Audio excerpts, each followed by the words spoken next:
Thanks a lot, Manas. So I think because it was really a nice overview of both actually experimental activities and development of simulations.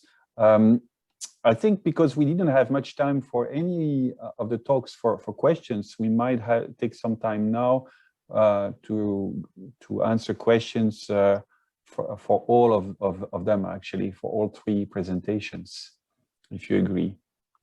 So I see already that Stephen has one question. Yes, Stephen. I have to let permission, sorry. Just a second. Oh, yes. Everybody is still mute, maybe. Yeah, now everyone can. Sorry. Okay, okay, yeah, thanks. Yeah, thanks, Manas, for this nice presentation. I'm happy to see how you embrace experiments completely now in your scientific career. I love it. Just a very short technical question. When you do the nanotomography to look at these precipitates, what exactly are you looking for? That was not clear to me. So, like, you can observe them, okay? Like, is it just like looking at them growing, and is your resolution good enough for seeing that with this kind of pixel size that you have? Yeah, so that's a very good question, because we were wondering the same. There are a bunch of precipitates that are smaller than 100 nanometers in size, and quite a few that are more. And we actually see quite a large density of precipitates. So if you see here, you can see that you can already see these precipitates inside in this slice. And this is at 100 nanometer resolution already. So in DED, you would see these kind of precipitates having an average size greater than 100 nanometers. So you would at least in 1 pixel have them. And here we are having them in more than 1 pixel. And now in terms of what we want to observe is, we see actually that there is a 3D displacement of these precipitates. There is coagulation, there is dissolution. So we are assuming it's coagulation dissolution because it's disappearance, and or those are moving close together. They're moving closer to the walls of the micropillar, so there are surface effects. We're seeing all these things in our experiments. Right. Does that answer your question a bit? Yeah. Yeah, yes, I think so, yeah. So, but you are limited to, so it's basically quite complementary to the TM work then, in the size range. Except that it's a bulkier sample. Yeah. Right. Yeah. And this is a limitation also of anatomics. If you go to BM32 in ESRF, you get a much higher resolution. You go to APS, or Diamond, it's much, much higher. So this is just to see if our technique works or not. You mean in terms of pixel size? You can go much lower? No, resolution. They go down to 50 nanometers resolution. Pixel size is 22 there. Right. Okay. Yeah. Yeah. And this is something that you can then also model? I mean, that's the idea then at the end of the day? Yeah. So the lofty idea here is to use this as an input to dislocation dynamics models, where you can then simulate dislocation interactions with precipitates. We have a 3D structure, initial state available to us. Of course, we also want to give it to people who do precipitate evolution modeling. Yeah, I was more thinking of that, yeah. Yeah, but for our purposes, it would be for dislocation dynamics. Right, yeah. Okay, thanks. Maybe one complementary question to that. I'm just wondering, we have tried by different means to recrystallize this stainless steel after additive manufacturing. And we noticed that even though you have some significant dislocation density, sometimes it's difficult to recrystallize it. I was just wondering if you think it's might be due to the particular precipitate structures. So it depends on the energy that is input into the material. I would say that these structures are so highly, it takes a lot of energy to move them or change them, probably.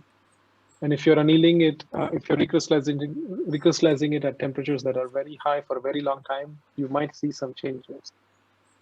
Oh, okay, yeah, it depends on their stability, of course, depending on we do a heat treatment after additive manufacturing, and very often it's kind of difficult to move the boundaries. So I was just wondering if there is any pinning that might be specific to those microstructures after additive manufacturing. But, so that's something we would like to study with this setup here. The laser SEM is to see how much can we actually bring local changes about in the microstructure with the laser. Great. Yeah, that's really looks nice. Aude has a question. Yeah.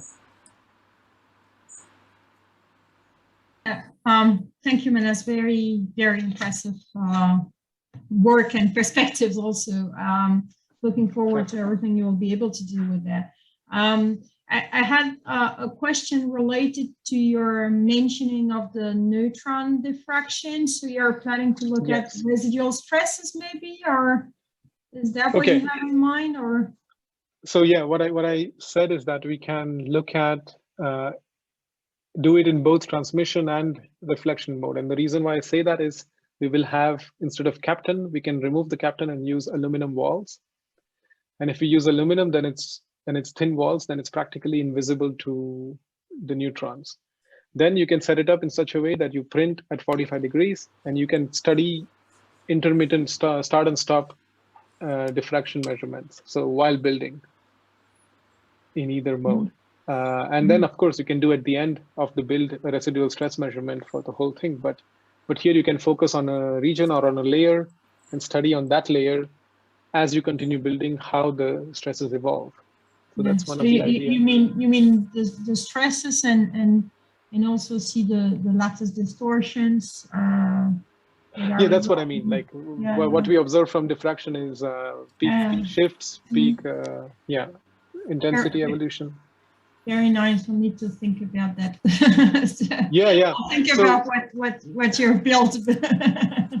One thing that I want to mention is the reason I'm showing all of this right now is also to say that in a couple of years we are hoping to be capable to collaborate with all of you because we will not be able to study everything, of course. So the intention is also to work with colleagues and study your materials of interest. And that's why we are designing things that are as generic as possible.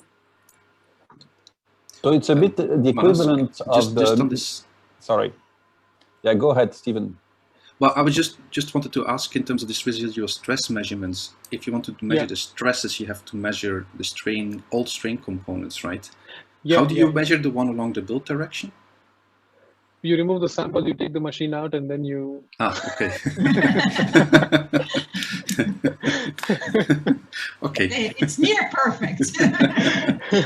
You're asking too much here. Come on. But I don't know. I mean, if you could tilt your machine by 45 degrees in the forward, then it would work. Right? No, I think there is a bunch of problems with doing that. Yeah. Yes. Okay. But yeah, and all their difficulties, you'll need references, but I guess that is a solvable problem. So it's meant to be a bit the equivalent of the mini SLM machine that Stephen presented, but on a DED side, if I understand. Yes, exactly. Yes. Yes. Yes. And it's actually thanks to Stephen that we had a lot of discussions where I said, oh, what if we do this? And he said, no, you can't do this. Great. Yeah. Okay. Any other questions, whether it is on this last presentation, on the last, or on the last two, the previous two ones? Aude again, yes? Yeah, I still have my question to Charles-André. Maybe if he can answer that one about the possibility to predict cracks, but maybe it's also a relevant question to Damien. And maybe a general question altogether is, well, we usually use the Rapaz RGD model for predicting crack formation, but the models I've seen here, and this is a very naive question from an experimental person that knows nothing about phase field and grain growth, but to ask if we could extend that for crack formation. This is really an issue that we have in additive manufacturing, and to my knowledge, these ones are treated by the RDG model, but maybe there are cool things that come up here. Yeah, Yeah, thanks, Aude, for the question. So actually, it's also a concern on our side. So do you hear me? I'm not sure that things yes, are... Yes, we do. And now we see you also. Mm-hmm. Okay. So yeah, I was saying, so it's also a concern for us, and not only in the field of additive manufacturing, but also for welding or for casting in general. But these days we have an action on cracks formation during welding, and where we don't use the Rapid, Logé, Gromot criterion, because this is a criterion based on strain rate, more or less, whereas we prefer to use the one criterion that is based on the total strain. So it's accumulated strain during the solidification interval, let's say, in a range of fraction of solid where stresses can propagate to the network of dendrite at the end of the mushy zone you have. And so this is another type of criterion, but whatever. So we use another criterion than the ODG criterion, and this has been validated for steel. These days we use it also for steel, but nowadays for additive manufacturing, we have a new action starting with Safran to work on that for nickel-based alloys during SLM, so LPBF additive manufacturing. So one of the things we do these days for welding is to combine the grain structure with the hot charring criterion. And the reason is that basically this criterion consists in integration of the strain rate that is perpendicular to the temperature gradient. So where you actually deform the most the structure and create a crack if you overpass a certain cumulative strain. But we think that this temperature gradient is just an indication of what the grain structure is in reality. So what you want to do, in fact, is to integrate this strain rate at grain boundaries and depending on the grain orientation. And because with the CA we now have grain structure, we can take advantage of that to modify, extend this cumulative strain criterion by integration at the grain boundaries, depending on the grain misorientation. Yeah, so exactly what I was thinking of, taking into account the various misorientation that you have predicted. Exactly. So this is what we have started. For welding, we could not go as far as we wanted, meaning that we account for the main growth orientation of the grains, but we do not yet include the detailed distribution of the grain orientations and the grain boundaries in this criterion. So this is what we will do in the next action, starting in October this year with a new PhD student for additive manufacturing and for nickel-based alloys. And this was one of my comments to one of the first speakers on Wednesday, which is that we would need, ideally, big crystal information about crack propagation in nickel-based alloy, and that will be really something more, something unique for validation of these developments of the model we want to develop.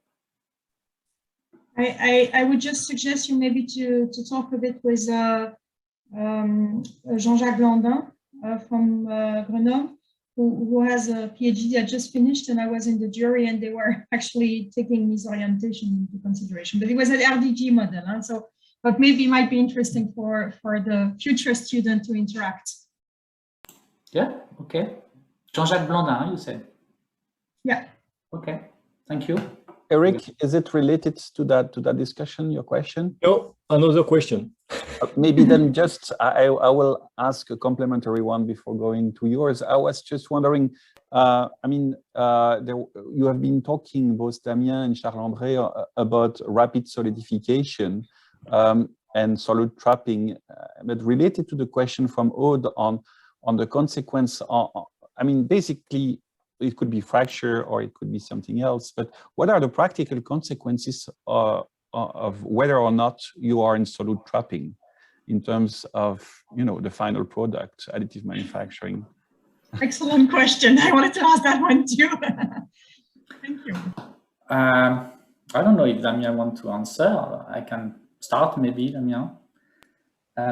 Well, ideally, you know, there is a limit where in this microstructure model, there is a limit of velocity, which is known as absolute stability limit, where you draw a planar front. And this is different from the limit where you have complete solute trapping, meaning segregation-less or partition-less solidification. So you have two kind of velocity that define a situation where you have no segregation at all, and another one where you have no microstructure at all. You just draw a planar front. And these two limits, you know, they have been observed experimentally. They are not just theories, right? And in aluminum, copper, binary, simple alloy, or aluminum iron, so, you know, really model alloy for this kind of study. This is of the order of 1 meter per second, if we want to give order of magnitude. It's not clear at all. And this is the ideal situation. Imagine you can form an alloy with no segregation at all, planar front, no interdendritic, you know, secondary phases like carbides or whatever. So that's in principle is something you are looking for, because you're looking for a nice, often, let's say, not always, maybe not for tool steel, but for many alloys, you look for a perfect solid solution that then you can work again by solid state precipitation or whatever. It's not clear at all if these limits are found in industrial alloys. We don't know. We don't have experimental observation on Inconel 718 showing that. And maybe this can be found, but maybe this will happen at velocity like 10 or 100 meters per second. We don't know. So this is part of my answer. So rapid solidification seems to be, of course, interesting from a theoretical point of view, but how realistic is it to reach this kind of limit for industrial alloys? This is not clear. I'm not sure if I answer completely your question. Yes, partly. I mean, I was wondering, for example, yes, indeed, as you mentioned, if you avoid segregation, some of the cracking phenomena which are related to segregation could be avoided, and so on. And I was just then wondering whether people have tried to push the limit and increase the scanning velocity in additive manufacturing to reach this regime of solute trapping. But as you say, it seems it's not the case, at least for Inconel. So I may add to that. So yeah, well, essentially what Charles said. So the two key things that really you see in the microstructure that make a difference when you experience solute trapping is, well, partitionless solidification. So in the case you want to avoid secondary phases that form due to segregation, you could, you know, mitigate that by, you know, using solute trapping to your advantage. And in the case of morphological stability, the main thing that you see in the microstructure are these banded structures. So this is what has been seen in welding some time ago, and might occur in additive manufacturing. I don't know of it happening in nickel-based superalloys, but I have seen some 3D printed magnesium, biomedical magnesium 3D printed alloys that were showing things that looked a lot like banded microstructures. So I have not done the calculation. I didn't go to look at this magnesium alloy, if that made sense, but they looked a lot like developing stabilities and instabilities banded. So, you know, in some ranges of alloys, it's completely not out of the question that additive manufacturing can get within those type of ranges. So, but that I that I know of, at least in nickel-based alloys, I don't, but others perhaps. Okay, thank you. I think, yeah, Eric has been waiting for a while now. Yes, yes, it was an open question for Damien and Charles-André, because you certainly understood that at LMS we are much more working on the direct energy deposition. And my question was practically many models are concerned by powder bed fusion. And what seems for you transposable to direct energy deposition, and what are the main challenges after to go to this direction? Well, I missed out the answer, Damien, because you covered so many scales and types of models that your answer will be probably longer than mine. So, but with respect to this grand structure model, at least, you know, if you have a good prediction of the heat flow, basically, you can just continue with the CA and produce the grand structure and the texture. It's not a big deal. And this is why this tool, you know, we have for additive manufacturing, it was existing before for welding. So if you have a good heat flow of and heat and necessarily momentum simulation of the process itself, then it's direct. You have the structure at the end.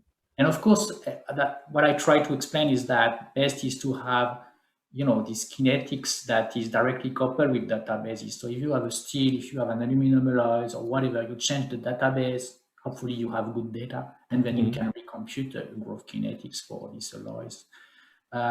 So yeah, in principle, you still have to adjust the parameter for nucleation. That's true. And so for that, it's best to have many experiments in various, with various parameters. And so you can check what kind of nucleation parameter you need, and that's it. Okay. Damien, you want to complement that? Yeah, I think, I mean, on my side of things, I think most of the models I presented, I mean, whether they're ours or others, I do see them more challenging to put together and apply to higher solidification velocity and higher cooling rate. So in that sense, that means that they could be, you know, just as generally applied to, you know, any casting even, or LMD, from what I understand, has a lower cooling rate than in SLM. So in that sense, the methods, even those that you know, Charles-André presented, they could technically be applied, and even we would have to worry less about solid trapping and such things. So, you know, there are certainly some things that we need to be careful with in terms of modeling properly the heat transfer, and the hydrodynamics of the melt pool might be substantially different, and we definitely would have to, you know, look at that more carefully. Maybe I can add on that, because, you know, for the structure, the main parameter, the main input parameter is the heat flow. And if you take an analytical solution for the heat flow, or a simple, solution of heat diffusion, we've seen many simulations with Abacus or whatever, considering the heat flow. Well, the result for the grain structure is different. This is what we are also showing. So it means you need a very good heat flow if you want to have after that, a simulation of the structure. And hopefully you don't need to do coupling, because if you start solidifying your melt with 50 or 60 degrees of undercooling, it means you in principle, your heat flow should release the latent heat only 50 or 16 degrees below the liquid, which you do not do with Abacus. So this is what I call coupling. Full coupling with respect to chaining, where you just take a heat flow and you compute the structure. So we can hope that in such very high temperature gradient, coupling is not required. Right? This is not clear either. So this is also something to work on. May I ask you, Charles-André, because maybe I missed the information, but how do you go from the thermal fields to nucleation and crystallographic orientation of the grains? Yeah, so, well, crystal orientation, so you assume that, you know, all nucleus have random crystal orientation when they nucleate. And then for the growth, you know, you have grain competition during the growth, of course, for the envelope to feed the liquid. But when you have columnar growth, you have also competition between the grains that are well-oriented compared to the one that are not well-oriented with respect to the temperature gradient. And this is automatically implemented in the algorithm for the growth in the CA model. So we've checked that recently, well, including some collaboration with Damien and Alain Karma. We've checked that recently with phase field, and we believe that we have something sound. It can be improved, but we already have a good description of the formation of texture during solidification. And then density of nuclei, how do you calibrate that? Well, that's the main parameter. This is why I've shown it. We don't really have calibration. I mean, way different than, you know, adjusting the parameter to calibrate that. So you need experiment with various process parameter. If you change the velocity, you may have different grain density. If you change, you know, the trajectories, and so you should be able to find these results by adjusting this parameter. Okay. It's not only the density, it's also the nucleation undercooling, but for processes with large temperature gradient, you might just suppose that you nucleate at the liquidus temperature, that should be fine. That should not be a main parameter. So that's also something that we should have, which are experiments from single crystals. And I've seen this one fantastic experiment investigation at ESRF, and I think if we have single crystal experiment with various process parameters, we might be able also to see whether we have nucleation from the melt, heterogeneous nucleation, which is basically what we model, or if we have fragmentation of the existing solid that is partially remelted, and that might be the origin for the new Echiax grain that comes from fragment coming from partially remelted dendrite arms or whatever you have in the single crystal. And I think this kind of experiment will also be very useful. So we need many more dedicated experiments for this type of, for calibrating this kind of model. And if I may add a little bit on the nucleation, I would say that even at lower scale, the approaches that you have to take for nucleation are the same as Charles-André mentioned at larger scale. Because, I mean, in phase field modeling, for instance, you generate a random population of nuclei with a given density, a given undercooling that gives you a given critical radius, and so things like that. But these are not accessible quantitatively and predictively in the sense that the phenomena occur at a length scale that is, the cluster of atoms that are completely averaged out, smeared out in even in phase field modeling that is at a lower scale. You would want to consider atomic scale, so you're thinking molecular dynamics, but then you run into the time scale that you can model. That is not a reasonable time scale for nucleation, and then you have all the simulations that are out there that look at nucleation in molecular dynamics simulations. They actually crank up the undercooling to such extent that it's not realistic anymore, just to trigger and prompt nucleation events. So even from a modeling perspective right now, approaches to actually quantitatively estimate nucleation events and how to have, this complete ICME bottom-up thing for nucleation, I don't see that quite yet. And for experimental data would also be extremely useful, like Charles-André mentioned, but we would see fragmentation, but as far as I know, we wouldn't see nucleation.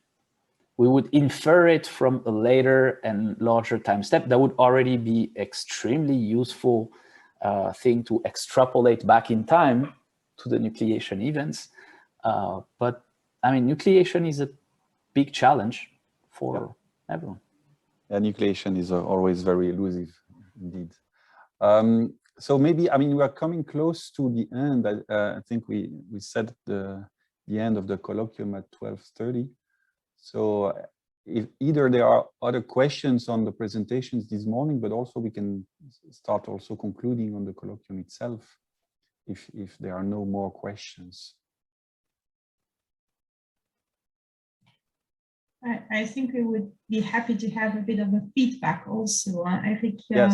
you had something in mind on that side. Yeah. I think it could be interesting to have your feedback about the format of the colloquium, the format of the talks, because one of the ideas is to say that practically we are a small community on these topics, so we miss certainly some people, but and the idea is if this format is quite interesting to have long talks like that with possibility of a deep discussion on the different topics, perhaps we could imagine to propose something in the next years, so something similar to have this type of exchange at the European scale. And so, yes, perhaps you can give some feedback now, and perhaps we can also send you email after the colloquium, just with more precise questions, just to have your feeling about that. But perhaps some of you want already to give some ideas or some feedback on this colloquium. Well, yes, sure. Well, first, well done. I want to say thanks again, Eric, Aude, Roland, Manas. I mean, I think that was nice. For me, 3 times 45 minutes in a single row, you know, with no break, it's maybe a bit long. So maybe shorter sessions with a break, and then we could start again with maybe a better format. And also, I thought they were excellent presentation. Although I could not be there in the beginning of the morning yesterday, but I think about discussions. Maybe we should find a way to have more discussions at the end of the presentations. That's my feeling. So we could, for that. Sometimes the fault of the presenter who is too long and doesn't leave enough time for discussions, but I think that's very important.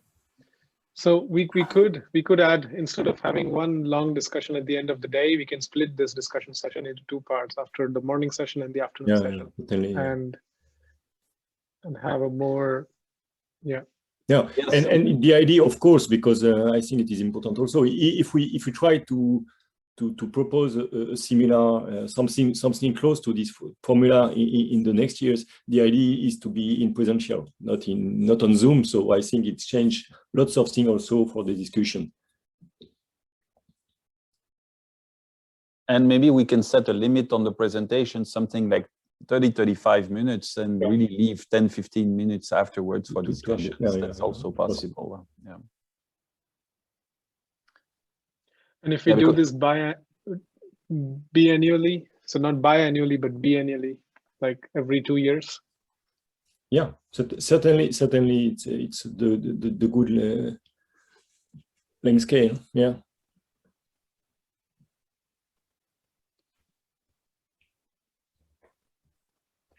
I'm also very much in favor of keeping these long talks, just to give that as a feedback. I really appreciate the level of details that I could give during my presentation, but also that I could hear from other people, which often you do not hear in this kind of 20-minute talks that you have at these bigger conferences. So I would definitely keep that format. Yeah. Does anyone want to volunteer as host for the next? Well, we still didn't see Paris, so. Well, we are not in Paris, to be precise. Yeah. Yeah, it's not exactly Paris, no. We are 1 hour away if the RER allows.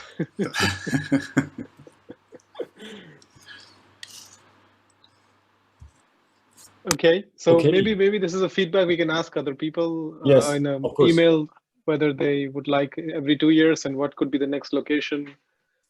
Yes. Yeah. All right. I've heard good things about Belgian beer, so maybe. Yeah. I'm seeing you, Manas, coming up. Yeah, that's an option, actually. That's an option, but I'm not sure it's so central in Europe. Even though I think Brussels is easy to get to. But tapas is also very nice. So yeah, tapas is also very nice. I was about to say it. It's getting a little warm these days, so not that time. Well, that's great, for people from the north. We enjoy a bit of sun. That's why we come in vacation. Yeah, but a bit right now. It's a little more than a bit right now. But yeah, off the summer, why not? We can do barbecue in December in Madrid then, no? Yeah, we can change the season as well. Yeah, of course, all is possible. Okay, so yes, so I think we will ask you this feedback. And perhaps more precise thing, and we can discuss in the next weeks, months on that, just to decide what could be the format and how to do. But okay, the first idea seems to go in this direction. Okay, so thank you very much to everyone who contributed. It was really great talks. I mean, I haven't seen a single thought that was not interesting, so really enjoyed it. Absolutely, yeah. And thank you so much for everyone for their efforts to make it interesting and their efforts to keep it a bit lively, even though the circumstances were not so great for that. Yeah. And I will be putting up these these videos on YouTube. So I will send you the links once it's done, and you can spread it around in your groups. Yes, for those who couldn't join us. So, thank you. I think I can return the thanks to the organizer. I think I can speak on behalf of all the speakers here that you did a terrific job, and well, thank you for that. Okay. Yes, really. I can join the acknowledgement to the organizers. Thank you so much. It was really exciting and wonderful, a really wonderful event. Yeah. Hope to see you next time in presence. Yes, of course. With the beer. Yes. Or just wine or whatever you can choose. A pizza maybe, no, Maurizio? Oh, pizza as well. All right. Okay. Bye. Thank you very much, everyone. Bye. Bye.